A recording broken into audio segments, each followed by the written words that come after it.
ជង្គង់សងទៅវិញអាយហើយម្ដាយចាប់អោបដល់នេះបលូនយ៉ាងកណ្ដាលបលៃกัน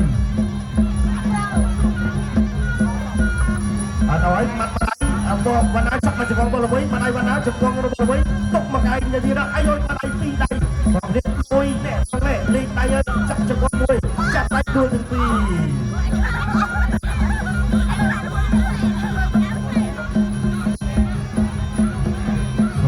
មានមួយនៅក្នុងទឹកទី3នេះទឹកទី3ចាប់ផ្ដើមឲ្យ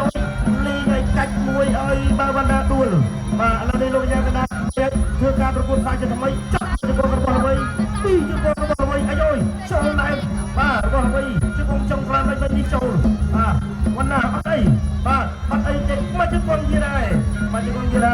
បាទចូលណែពេញប៉ុន្តែបាទសម្រាប់វណ្ណាជាបញ្ហាបន្តនៅការប្រកួតបាត់ធម្មតាភាពទៅមួយលេងសងម្ដាយរបស់វណ្ណាចាប់មកជង្គង់ពីជង្គង់បាទហើយម្ដាយក្នុងជប់ទឹកទី3ជាទឹកបាច់ប្រត់អាយចាំមើល